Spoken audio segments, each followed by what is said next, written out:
इस जानलेवा और हबस वाली गर्मी में जो कि किचन में जाते ही हमारे दिल घबराने लग जाता है, आपको मैं एक ऐसा तरीका बताऊंगी कि एक ही टाइम पे आप 5 से 7 रोटियां बना सकते हैं बहुत आसानी के साथ।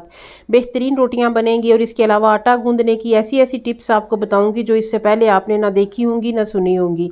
बेहतरीन आटा गूंदने का क्या तरीका है और कौन सी ऐसी चीज़ें शामिल करें कि हमारा आटा बहुत ज़्यादा नरम गूंदा जाएगा। इसके अलावा बहुत अच्छी और बेहतरीन 7 रोटियाँ एक टाइम पर आप किस तरीके से बना सकते हैं। वीडियो स्किप किए बिना मुकम्मल वॉच करें। वीडियो स्टार्ट करते हैं। अस्सलाम वालेकुम माय यूट्यूब फैमिली, कैसे हैं आप सब लोग। उम्मीद करती हूँ सब अपने घरों में खुशबाश होंगे। आज मैंने सोचा आपके साथ शेयर करती हूँ एक ऐसा तरीका आटा गूंदने का। आटा अगर अच्छा गूंदा होगा तो रोटी अच्छी बनेगी। तो उसके लिए सबसे पहले जो है ना, ये एक कैप जो ऑयल वाली बोतल होती है ना, उसका मैंने एक कैप भर के जो है ना इसमें ऑयल का डाला है। कोई भी कुकिंग ऑयल आप इसमें शामिल कर सकते हैं। इसके अलावा हाफ कप दूध का आपने इसमें शामिल कर लेना है। इससे ये होगा कि आपकी रोटी बहुत नरम और फूली फूली बनेगी। इसमें आप 2 चम्मच दही भी डाल सकते हैं, लेकिन मैंने इसमें दूध शामिल किया है। हाफ कप दूध और एक कैप जो है ना वो ऑयल का डाला है। जो भी ऑयल आप हांडी में या चावलों में डालते हैं, आप सालन में इस्तेमाल करते हैं, वो वाला ऑयल आप इसमें शामिल कर सकते हैं। थोड़ा थोड़ा पानी डाल के आप गूंद लें। आटा गूंदने की बेहतरीन टिप्स ये हैं कि आप ना सर्दियों में नीम गर्म पानी से गूंदें और गर्मियों में आप ठंडे पानी से आटा गूंदेंगे तो आपका आटा बहुत अच्छा जो है ना वो गूंदा जाएगा। रोटी बेहतरीन बनेगी। ये होता है कि हमारे घर में अगर बुजुर्ग है ना तो उन्हें थोड़ी नरम और थोड़ी जो है ना सेहतमंद रोटी अच्छी लगती है, क्योंकि अगर बहुत ज़्यादा पतली रोटी होगी ना तो उनसे खाई नहीं जाती, क्योंकि दांत उनके मुंह में नहीं होते। इसके अलावा पंखा लगा होता है तो रोटी खाते खाते सूख जाती है। तो उसके लिए बेहतरीन आइडिया यही है कि हाफ कप आप दूध शामिल कर लेंगे तो आपकी रोटी बहुत नरम बनेगी। इसके अलावा जो है ना, आप पंखे की जो मैं मसला बता रही हूँ ना कि उससे रोटी सूख जाती है खाते खाते, तो वो भी मसला नहीं होगा। इससे रोटी बहुत नरम बहुत फ्लफ़ी बनेगी। तो आटा जो है ना गूंथते हुए थोड़ा थोड़ा पानी डाल के और ठंडा यख पानी डालना है, क्योंकि आप अगर ताज़ा पानी डालेंगे ना, यहाँ गर्म होगा टूटियों वाला, तो उससे ये होगा कि रोटी हाथ में ही लटक जाती है और बहुत बुरी शेप में बनती है। तो वैसे भी समझदार लोग जो है ना वो कहा करते थे कि अगर आप आटा अच्छा गूंदा होगा तो रोटी अच्छी बनेगी। इसके अलावा जितना अच्छा आपका खूबसूरत पेड़ा होगा ना, उसी हिसाब की आपकी रोटी भी अच्छी बनेगी। तो मैं आपको आज यही ट्रिक बताऊंगी कि आटा जो है ना उसे गूंदने का जो तरीका है और जो रोटियां बनाने का है। कई बार ये होता है कि गर्मी है, मेहमान आए हुए हैं, इसके अलावा जो घर के अफराद हैं उनके लिए सबसे मुश्किल इस गर्मी में ना हमें रोटियां बनाना लगता है। किचन में खड़े होकर बहुत मुश्किल है, दिल घबराने लग जाता है। गर्मी इतनी होती है, सालन बना के उसके बाद जब रोटियां बनानी है ना, तो वो वाली आपको मैं टिप बताऊंगी कि आप ना एक टाइम में 6 रोटियां 7 रोटियां एक टाइम पे आप बना सकती हैं। तो गर्मी में आप जल्दी जल्दी काम करें। आपको टाइम सेविंग टिप्स आप मैं बता रही हूँ। इसके अलावा जो आटा आप गूंदते हैं ना, ठंडा पानी डालेंगे तो आपका आटा ख़राब नहीं होगा। इसके अलावा जल्दी स्टे करेगा। तो यख पानी से गूंद के तो उसे लाजमी जो है ना, एक तो ये है कि थोड़ा सा आप आटा सेट करने के बाद ना 10 मिनट के लिए स्टे दें, उसके बाद इसे गूंदें। जिस तरीके से मैंने अभी इस पे पोना दे दिया है ना, तो इस तरीके से आप 10 मिनट इसे ठहर के गूंदेंगे तो इतना नरम और इतना जो है ना वो बहुत ज़्यादा जो है ना सॉफ्ट आटा आपका गूंदेगा। इसके बाद इसे फ्रिज में लाजमी रखें। ज़्यादा टाइम है तो ज़्यादा टाइम के लिए रख लें। वैसे तो मैंने इसे 2 घंटे का स्टे दिया था रोटियां बनाने से पहले। तो क्योंकि हम लोग नाश्ता लेट करते हैं तो सुबह मैंने आटा गूंदा तो उसके बाद 2 घंटे मैंने इसे फ्रिज में रखा है, क्योंकि बहुत गर्मी है। आटा जो है वो हाथों में ही लटक जाता है, तो बिल्कुल भी रोटी जो है वो शेप में नहीं बनती और अच्छी नहीं बनती है। तो ज़रूरी नहीं है कि आपकी रोटी गोल हो। रोटी गोल बनाना ही खूबसूरती होती है, इसमें रोटी खूबसूरत लगती है।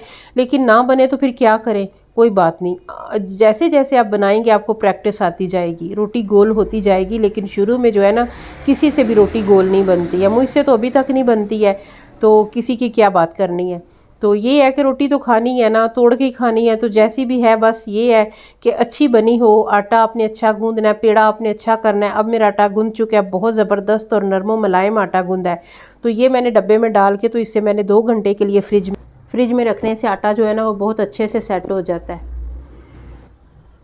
बेलनी या चकला अगर आपका लकड़ी का है ना, तो उसे जब भी आप वॉश करते हैं उसके बाद जो ऑयल है ना वो लाजमी लगा लें। कुकिंग ऑयल लगा लें, सरसों का तेल लगा लें, जो भी आपके पास हो उसे अच्छे से लगा लेंगे तो रोटी जो है ना वो चिपकेगी नहीं, इसके साथ आटा नहीं लगेगा। उसके अलावा ये है ना बिल्कुल ये नीट और अच्छा लगेगा। तो आटा जो है ना मैंने फ्रिज में से निकाल लिया। नॉर्मल साइज़ के आपने पेड़े बना लेने हैं, जितनी जितनी आपने रोटी बनानी है। हम लोग जो गांव के लोग होते हैं ना, हम तो बड़ी बड़ी रोटियां बनाते हैं, और शहर के लोग जो हैं वो बहुत छोटी छोटी फुलके से बनाते हैं ना। तो बस आपने नॉर्मल साइज़ के ना पेड़े ले लेने हैं।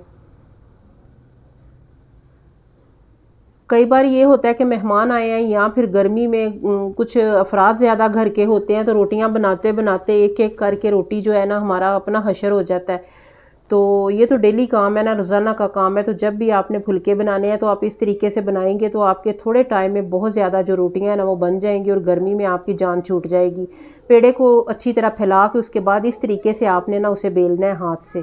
इससे ये रोटी जल्दी बनती है और बहुत अच्छी, और किनारे उसके बहुत खूबसूरत बनते हैं। उसके बाद जो है ना बेलनी के साथ आप इसे शेप दे लें, थोड़ा बड़ा कर लें। इससे ये होगा, अगर फ्रिज का आटा है ना बहुत ठंडा हुआ तो वो फिर बहुत आसानी हो जाती है। तो ये मैंने एक साइड पे तवा रख दिया है, ये कढ़ाई है और ये फ्राई पैन है। तो पहले मैं तवे के ऊपर डाल रही हूँ। इस तरीके से ये है ना कि आपकी 5-7 रोटियाँ आसानी के साथ एक टाइम में बन जाती हैं। उसके बाद आप दूसरा पेड़ा जो है ना वो बहुत अच्छे से आपने जितना इसको करना है ना साइज़ वो बना के, तो ये एक मैंने गद्दी सी कपड़े की बनाई हुई है, कपड़े की ये दस्तरखान की। तो इसके ऊपर थोड़ा सा पानी डाल के तो आपने कढ़ाई में ना एक साइड पे जिस तरह तंदूर में लगाते हैं ना उस तरीके से आपने रोटी लगा देनी है। दस्तरखान लेके उसके अंदर 2-3 और दस्तरखान रख के तो मैंने गोल शेप की एक गद्दी सी बना ली थी, जिसके ऊपर मैं ना ये रोटियां बना रही हूँ। उसके बाद दूसरी तीसरी इस तरीके से कढ़ाई में जो है ना, वो मेरी कढ़ाई इतनी है कि उसमें 3 रोटियां ही लग सकती हैं।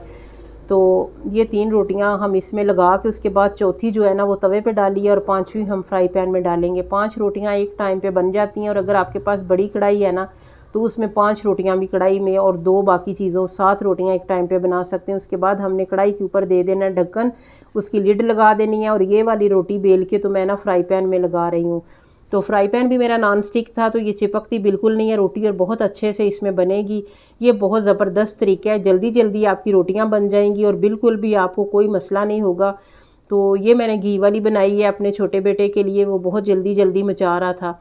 तो इस तरीके से आपने जो है ना वो रोटी को अच्छी तरह पका लेना है फ्राई पैन में। और दूसरी जो है ना कढ़ाई वाली वो भी बन रही हैं। जिस तरीके से आप तंदूर में रोटियां बनाते हैं ना, ये एक किस्म का आपका तंदूर है। तो बहुत आसानी के साथ इस तरीके से कढ़ाई में आपकी 3 रोटियां बन गई हैं, चौथी तवे पे और 5वीं फ्राई पैन पे।